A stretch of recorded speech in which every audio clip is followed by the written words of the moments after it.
Okay, here we go. 25 random questions about my new book, The Istanbul Cipher, about my writing process and how the whole thing came about. So here we go. Question number one.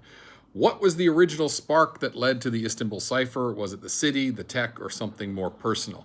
It was definitely the city. Istanbul is one of my favorite cities in the world. I think there's a really interesting history here in all the layers of history. And so when I knew I wanted to write this young adult series of 10 books that would be kind of like the Da Vinci Code, I knew I had to pick really interesting cities all around the world that I could take my readers to. So Istanbul was number one on my list as far as it was close to where I'm from. I knew I could get here, and do the research. So that was really, it was city driven more than anything else for that one. Okay, question number two. Zach Merritt is such a grounded layer protagonist. How much of him is drawn from your own experience as a teacher? I would say 50%, about 50-50. 50% is my actual experience every day working in the classroom for the last 24 years.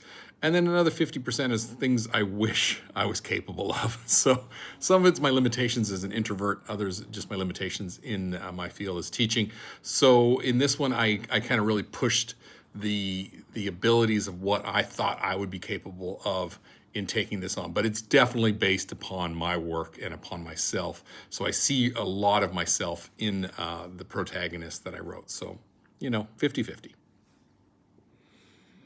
Okay, question number three. This story seamlessly blends young adult voices as well as an adult point of view.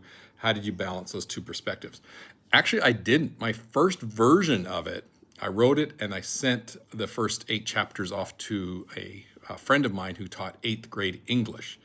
And she's in India, and she wrote me back going, well, this is very self-centered. It's really in the point of the adult. And she goes, I thought you were going to write a young adult fiction.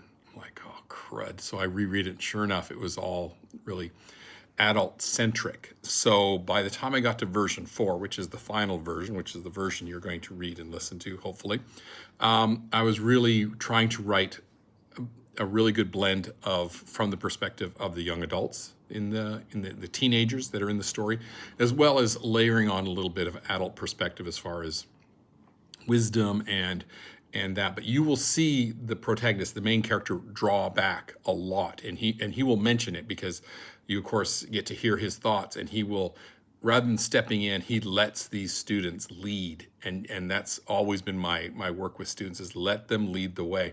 And so that really comes through finally in version 4 of the book, is that me really stepping back and not getting in the way of the right. So it's definitely more of a young adult centric book now. So that's the blend. Okay, question number 4. The book opens with a powerful sense of memory and erasure.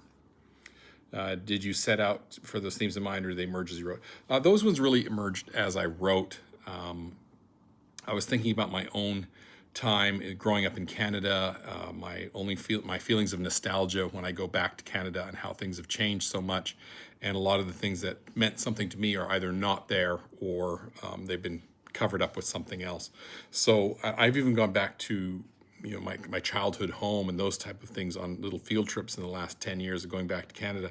And so a lot of that was based upon that idea of forgotten stories and being erased from the memories of people and of the place that it's in. So that definitely was based upon my own true findings in those things. All right, and number 5, what's the biggest challenge in structuring a mystery across past and present, especially in a city layered like Istanbul?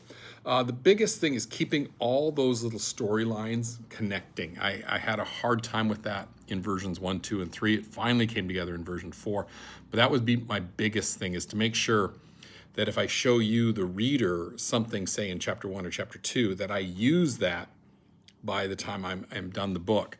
And that's, so you can see some of these Post-it notes behind me here. I got to keep track of all those things. And so when you use it, you can kind of cross it off a list and make sure that that's done. But keeping those storylines, it was also important that the main character, Zach Merritt, shows growth, as well as each one of the students show growth. And I would have to check in at the end of every chapter to make sure I'm showing some type of growth in each one of those students. Even though if it was paused for maybe a few chapters, at least it got picked up in layered in next chapter would pick up on that. So, all right. So there's the first 5 questions from 25 questions to ask an author about their book.